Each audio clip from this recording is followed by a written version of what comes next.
Then we don't have TV. We go to our neighbor's house to watch. You understand? Then when you are watching, it will not be inspiring you. Hi. I think that, sometimes that time it is no longer common. Then it was called Miami.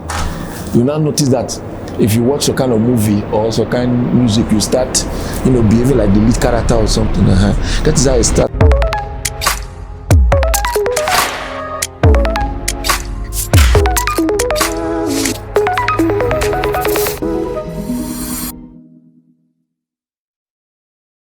Yeah, my name Osama Comedian Longin Jumfa, VBM for short, but for long, very bearded man. I'm on crate with Eddycan.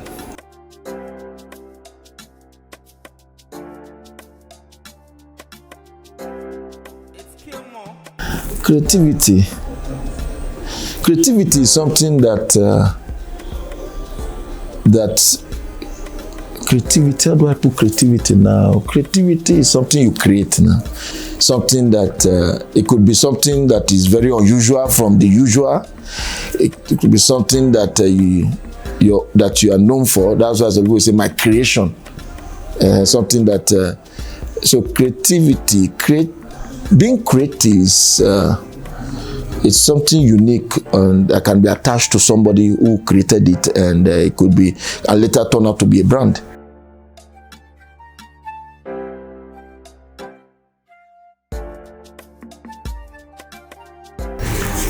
What inspired me?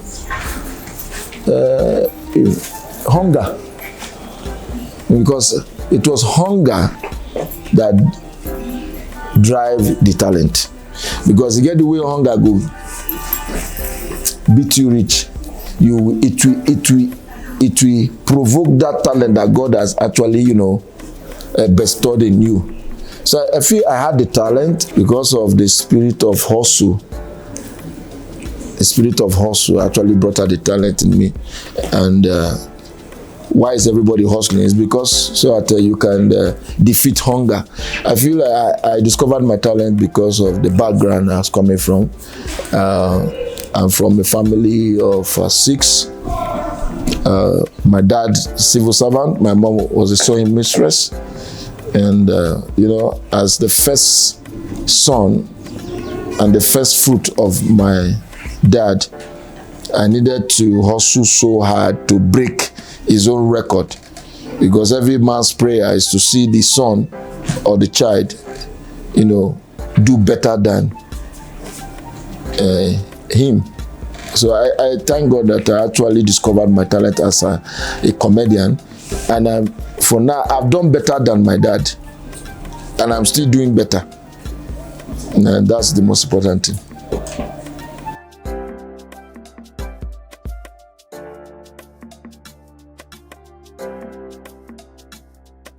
I came to Jos in 2001, shortly after crisis, the unfortunate crisis in Jos. I started my educational career at Bida Polytechnic in Niger State, where I was studying business studies. So I left Bida. I got admission to Bida in 1998. Yeah, 1998. 1999, I left Bida to 2000 and came to Jos 2001, shortly after crisis. So from there, it has been inside me though, but I feel when I got admission into University of Jos Theatre Art, it got defined and it came up professionally. So when it got defined, I now actually follow it professionally, and that is what has made me who I am today as a stand-up comic that I am.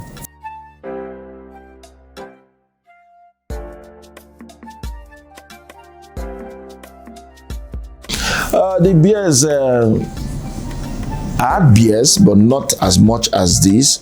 When I came into Jos 2001, it was there, but not as, full as this. It was just there, round. So I remember that our first lecture at PAM's permanent site, University of Jos, we were 7 that was late to class. So the lecturer now drove us out that we were late. So at the tail end of the lecture, he allowed us in. So when he allowed us in, I was now looking for where to sit, you know. We were all new students. He now saw me and said, look at you, look at this one. You think you're in secondary school? See your beers like Osama bin Laden. And unfortunately, that was the same year Osama bin Laden striked America. And, you know, there was this negative impression about the name. So to my greatest surprise, after the lecture, you know, we were just getting to know ourselves in the class. They started calling me Osama, and I was very angry at it. If somebody would call me Osama for front now, if I fight time, another person would call me for back. So they now discovered that, you know, students now, they noticed that, okay, anytime they call me the name, I'm always angry. So they kept calling the name. So I had to give up at some point. I gave up. And not knowing that somebody's negativity can turn out to be your positivity. So the name now paved way for me in the industry. Now as we have it, once you just hear Osama Comedian, now only one day. So what I now did is that, okay, when the name now stuck, I said, okay, let me build my brand around it. And the name has actually taken me places. All the places I've been to in this world, I bear Osama. It's just that the first time I got to the point of entry in the UK, 2010, when Julius Agu took us there, I was afraid to mention Osama at the point of entry. So I had to know. If they ask me now, my real name is on the passport. But if they ask me what do I do for a living, I say, okay, I'm a comedian. What's your comedy name? How do I say I'm Osama? So I had to now, you know, I remember when I got to the point of entry, I changed it to Osas. Because I'm from Edo State, so I say Osas. So I remember when I got there, so I used the name Osas and I just got my entry. But it's been wonderful. The name has actually blessed me. The name has actually, you know, placed me where I am today. You cannot say Osama without your mind coming to me. So when I noticed the name, I started building my BS. Because normally when somebody hears Osama, he has to, you know, it comes with beard. So, you know, every terrorist must die. Now he make the real guy die. But my own case, every comedian must be alive. Because I'm Osama that terrorized sadness out of people's life. So the BS has been there. I got the BS from the lecturer there, Mr. Toklong is his name. And anytime I remember him, I thank him and bless him for, for giving me the name. So I ran into him some times back. He said that I should come and be paying royalty for that name because the name has actually brought me this far. So, and you can see. But now, the name has actually turned out to be VBN, which is very bearded man. So glory be to God Almighty in all of this. I'm an OAP. If I have to mention few of the journey of my radio life, I started from Ray Power AIT Jos. I spent 6 years there. Then it was the program was Now My Choice. I was doing it then with Senator Bethel Ujoku, who is now Chief Donatus on my flatmate. So we spent 6 years there, we left, and I left for Redeem FM, Silverbed Jos. I spent 11 years there, and now GFM. I spent 5 years. I came to GFM 2019. I spent 5 years now. So all my radio career, I spent 22 years. And what I've been doing, I'm an advocate for good governance. I am not a journalist. I'm an OAP.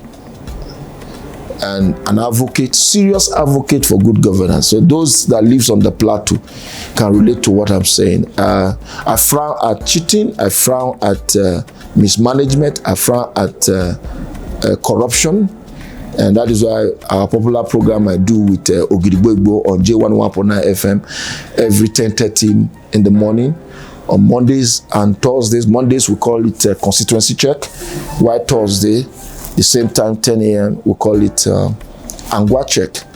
And what we do is that with the tear and the way it be, we don't sugarcoat anything. We say they will do. We say it the way it is, and we hold leaders accountable. You must account for the office that the people voted you. Even if you force yourself and become now, these days we know the corruption level in Nigeria, where some politicians do not merit the office. They bought the office because of the rate of corruption in Nigeria. So even if you bought your way there, still serve your people. That is our responsibility to hold them accountable. So right now, I'm with J101.9 FM, and it's been very good with the management. I've never enjoyed a working environment like the one I'm having at J101.9 FM. Just.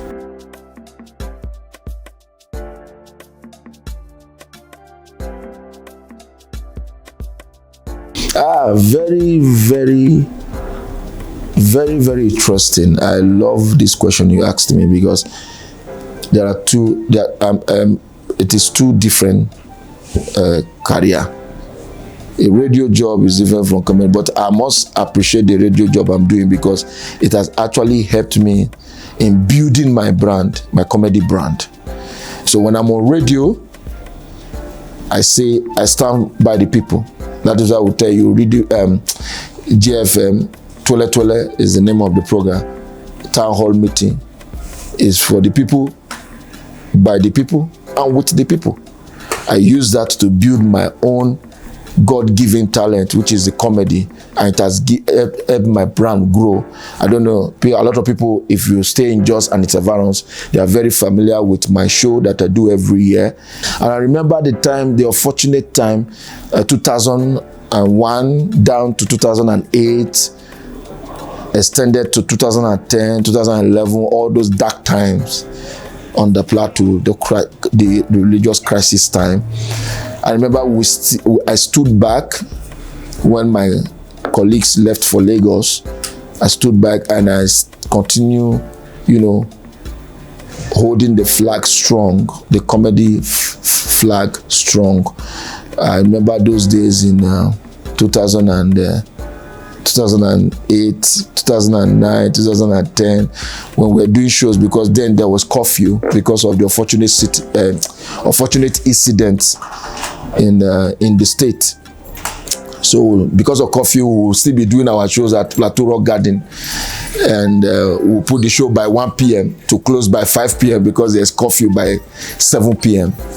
So I was actually doing this, and I thank God that God gave me the grace to do it, and thank God that God used me to actually revive entertainment on the plateau. And that is why when you see all the good things happening now on the plateau, it is people like I will probably say and hit my chest that I was part of those pioneers that actually changed the face of entertainment on the plateau that we're enjoying today. Because then nobody wants to come to plateau. We do all these shows then to prove to the outside world that it is not what they actually feel or think about Plateau State. So we tried our individual platforms and individual struggle in entertainment to put Plateau on the map, which we are enjoying today. And that is why the show is already 14 years now.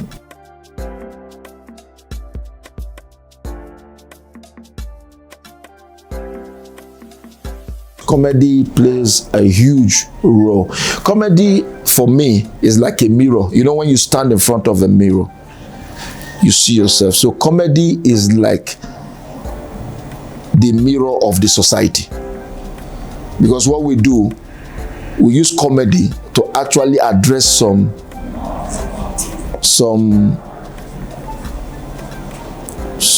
how do I put this thing now? We use comedy to address the societal issues in a very comic way, but we're passing the messages to the people in the show. We comedians have right normally to actually improvise, actually say things in a comic way, but at the tail end, we're driving messages to the community. And so comedy has actually, in fact, for me, it is the very tool to address issues in the society. And it has actually helped me. And this comedy that you just spoke about now has helped the program I'm doing on radio. The Mondays and Thursdays that we do. We use comedy in a very comical way to address issues, to address politicians, to address leaders, to address religion leaders, to address traditional leaders, to address the whole ills and the activities in the country.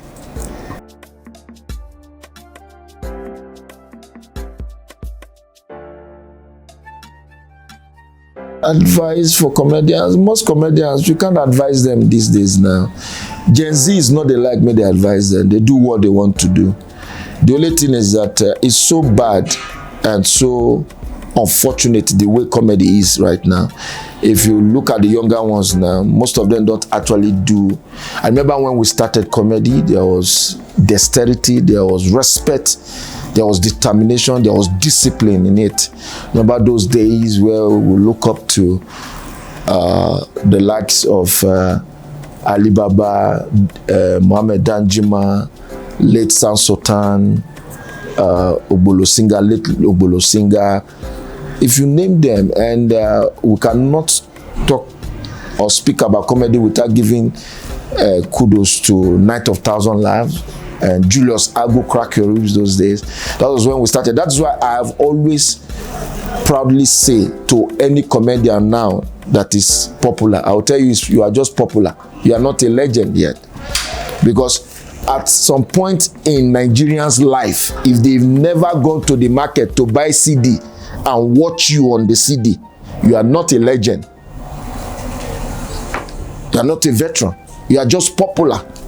Because you never take away internet come. But thank God Almighty, I'm one of those comedians that they've bought and watched on CD. So we know, that's why we probably say when we are joking, we say we are the OGs before the IGs. So I just pray that the boys now, not all, some are very disciplined, some are very loyal, because now loyalty carried me this way I did. So I was very loyal, and I will never write my story without Bethel Ujoku, aka Senator, who groomed me to what I have become today. So, but if you notice these days, these boys don't want to learn. Those boys are not loyal. Once they shared one or two jokes or share stage with you, and they just crack one or two jokes, and the audience goes gaga. After 2 weeks, you see their own poster that they are doing show. They feel they've arrived. But that is not how to learn. That was not how we were groomed. So I pray that they listen and they do. And one other thing they've done now, most comedians don't actually, concentrate on their craft anymore. All they do is to come on stage and beg money. And it's embarrassing the craft. Seriously, Basketman spoke so bitter about it the other time. Before Basketman, my boss, actually spoke about it. I go save my boss too. I've spoken about it before. Actually talked seriously about it because they are watering down the integrity of the profession. You come on stage, you will not crack joke. You will be hailing audience. Before you know, they'll spray you. After spraying you, you leave the stage. Nobody, enjoys your craft. Nobody knows if you have content. Nobody knows if you are creative. So they've watered it down, and a lot of people now are seeing every comedian like that. So like my show now, you can never see anybody spray on my show. Once I'm starting the show, I'll tell, please, no matter how hand one scratch you reach, please, there's no spray here. It is simple.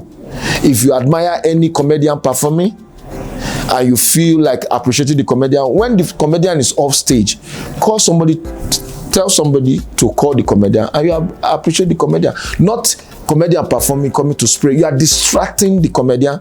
You are distracting the performers on stage.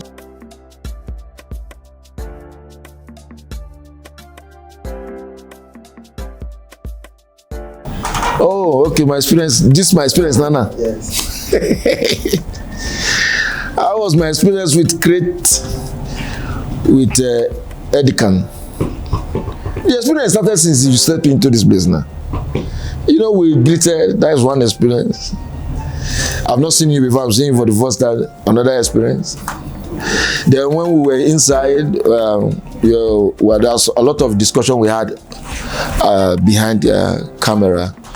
Another experience. Beautiful experience generally.